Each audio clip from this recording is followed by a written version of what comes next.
Could the Browns be pursuing Christian Wilkins? We're going to talk about this on today's show. Welcome on into the Cleveland Browns Report by Chat Sports. Matthew Peterson here, breaking down the latest on the Miami Dolphins defensive tackle, because Jeremy Fowler put out a very intriguing report this morning, and he said the Dolphins are expected to let Wilkins test the free agent market. Now, legal tampering begins on March 11th, when free agency officially begins on March 13th. Now, teams have up until then to try and re-sign a lot of their own guys, but it looks like Miami is willing to let Wilkins go to the open market, see what he might get, and they might come back with the same offer they had before, or they may end up getting into a bidding war with another team. There are pros and cons to letting a player test the open market. Now, what I'm not going to entertain is some of the arguments I've seen by Browns fans online of Christian Wilkins, 2019 pick out of Clemson. You know who went to Clemson? Deshaun Watson. You know who has the same agent as Deshaun Watson? Christian Wilkins. The Browns are not making a $100 million decision based on Christian Wilkins being in the same locker room as Deshaun Watson for 1 year in Clemson. Come on, guys. Let's brighten up a little bit here. You really think Andrew Berry and his war room are going to have a big pros and cons list and going pro?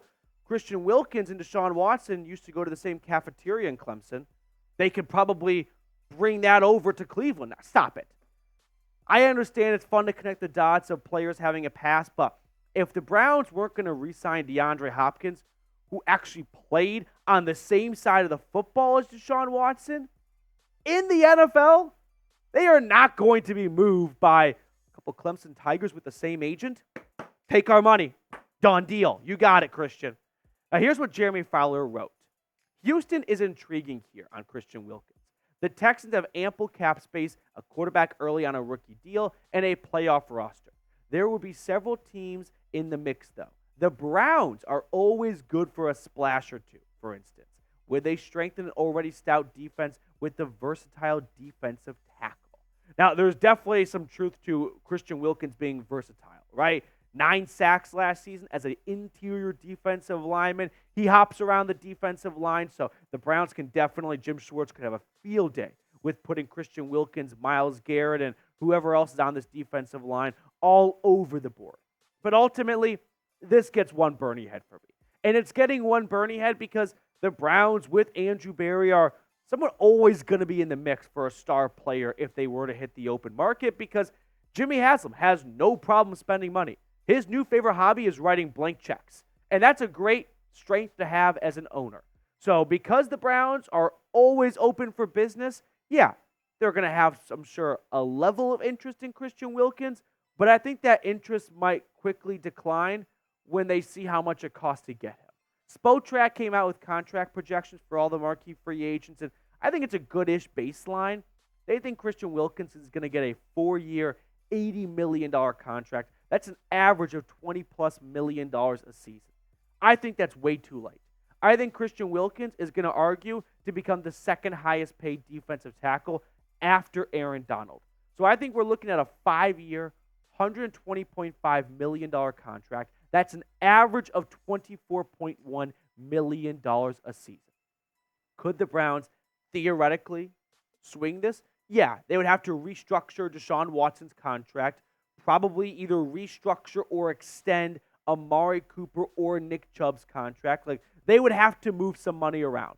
But if they truly had their heart set on Christian Wilkins, it's not impossible, but there are some limitations here with the cap. And I think this one might be too rich for the Browns. Who remembers last offseason when Cleveland wanted to get Jesse Bates and Javon Hargrave? And what happened?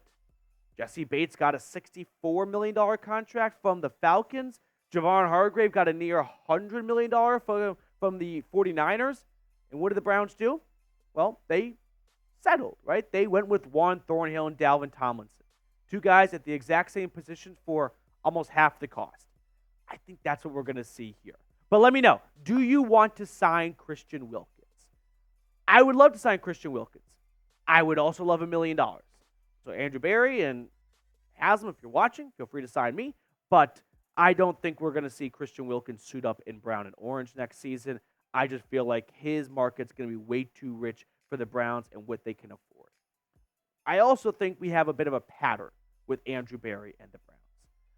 We saw Andrew Berry go very light at defensive tackle his first couple of years. And I think that's a mistake. It was a mistake, and it's a mistake he learned from, because last year he finally decided to open up the checkbook a little bit for a defensive tackle when he signed Dalvin Tomlinson to a 4-year, $57 million contract. Remember that number, $57 million, because in Andrew Berry's first 3 off seasons with the Browns, 2020, 2021, 2022, I think you guys might find this next stat kind of interesting. He spent a grand total of about $12.5 million on defensive tackles in NFL free agency. Last offseason, he spent $57 million in total on Dalvin Tomlinson. So 3 years of accumulating $12.5 million on DTs. Last offseason, he quadruples that pretty much for one player, Dalvin Tomlinson. And I'm supposed to believe the next offseason, he's going to spend about $100 million on Christian Wilkins? No. I think Andrew Berry sucked it up a little bit and goes, all right, we had the worst run-stopping defensive tackle group in the NFL in 2022. Let's correct that in 2023. And they did correct that. And they did a great job of correcting that by adding guys like Shelby Harris, Maurice Hurst, and Dalvin Tomlinson, who, if you combine all their salaries last year, like total contracts, like 60-ish million. I don't think we're going to see Andrew Berry go so far to the other end of the spectrum where he's now going to spend $100 million on Christian Wilkins when it took him 4 years to spend more than $50 million on one player. Don't we think that's like a very big jump for Andrew Berry? I think Andrew Berry was very happy to spend what he spent on Dalvin Tomlinson, but I think that's probably the ceiling for a position group he has never really valued all that much in his time as a GM. Maybe that's changed a little bit, but my prediction is Andrew Berry is going to want to run the 2023 defensive tackle group back, because 3 out of the 4 rotating defensive tackles are free agents, as we know: Jordan Elliott, Maurice Hurst, and Shelby Harris. And this was a very good group last year. And yes, Christian Wilkins is 10 times better than all 3 of these guys. I'm not going to debate you on that. But I think Andrew Berry may feel like what I can get for Jordan Elliott, Maurice Hurst, and Shelby Harris for an absolute fraction of the cost for Christian Wilkins, I like the production for what I am paying for. Pound for pound, Andrew Berry may feel like this is a better path. So here's my defensive tackle depth chart projection. Dalvin Tomlinson stays as the number 1 DT. I think he brings back Maurice Hurst. And Maurice Hurst and Siaki Ika kind of battle for that second D2 spot that was occupied primarily by Jordan Elliott. I think he'll probably have some level of interest of bringing Elliott back, but he's not going to overpay Jordan Elliott. And if it gets into a bidding war with another team or two, Andrew Berry will probably keep his paddle down. And then DT4 could be a rookie. It could be a re-signing of a Shelby Harris or something like that. Maybe a very low-level, cheap free agent. But I feel like the body of evidence we have seen from Andrew Berry at this position, it all points to the Browns probably not going to pay Christian Wilkins to be the second highest paid defensive tackle in football.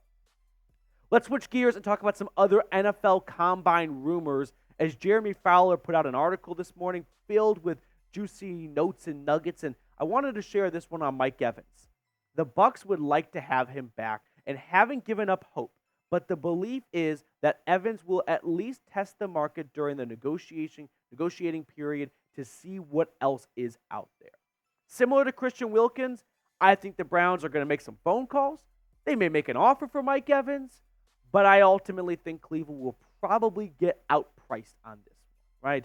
There have been lots of free agents the Browns and other teams have always had interest in, right? But every man's got a price. And I think Mike Evans is probably going to get a $28 to $30 million on average salary, and that's probably going to be a little bit too rich for Cleveland. I think that's something where they ultimately lower their sights and try and go for a much more affordable option or prioritize wide receiver in the draft. Now, that's not the greatest piece of news in this article, but I did love this next little nugget on Kenny Pickett. Jeremy Fowler wrote, "The sentiment among many here in Indy, including some with the team, was that Pickett could get another chance after a disastrous 2023 season, due in part to the offense's overall struggles under then OC Matt Canada.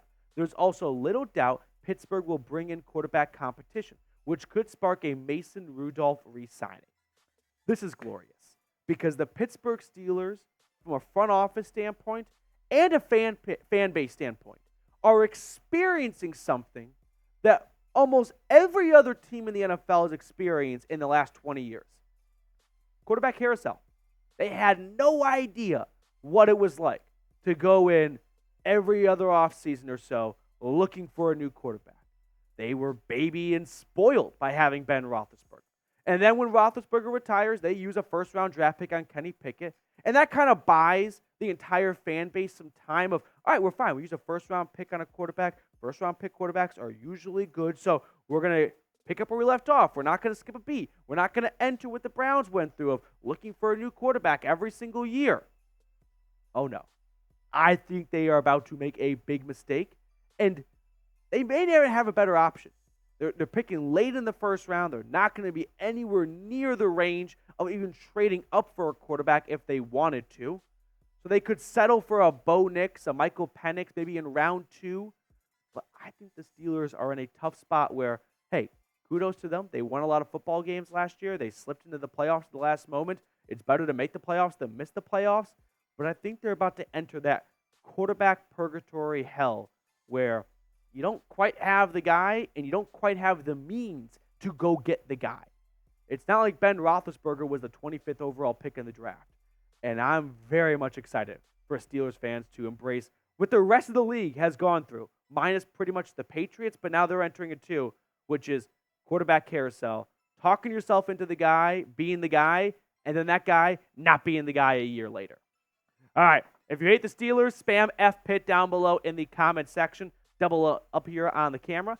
And then let me know, by the way, where you think Pittsburgh is going to finish in the AFC North. Are they going to finish first, second, third, or fourth? Let me know down below in the comment section where you think the Steelers will finish in the AFC North this upcoming season. They were carried by their defense in 2023. There's no denying that. To bank on your defense to do the heavy lifting for you year after year is a bad bet to make, because defenses, there is a very high level of unpredictability. Sometimes a fumble might bounce your way. Sometimes it might bounce out of bounds and the offense keeps the ball. You just can't rely on a defense every single season to do everything for you. And that's what Pittsburgh has done lately. And I think it's going to catch up to them. All right, let's pick a card to wrap up the show. It's a Sunday. Producer Nick Roloff was kind enough to come in with me to press all the buttons. It's been a while, Rolly. Doesn't look like that was a good idea as I put 2 of you up there. That's okay. More the better, you know? Well, more PD the better is correct. I haven't produced a PD Browns video in a long time. It's good to be back. Feels good to be back in the saddle. And with that being said, 5 of spades is going to be the card today. 5 of spades? I'm going to go with the King of Diamonds. I'm going to medieval times later. It only feels right. So excited for that, by the way. That does feel right. I love that. Does feel right. Here we go. What did I say? King of Diamonds? You said King of Diamonds, 5 of spades for me. Damn it. 8 of clubs. That's a boring card. 8 of clubs. That's very boring. Next card just does not count. No, it wasn't anything. All right. That will do it for us on today's show. Thank you guys so much for tuning in. We're going to sign off and see everyone later.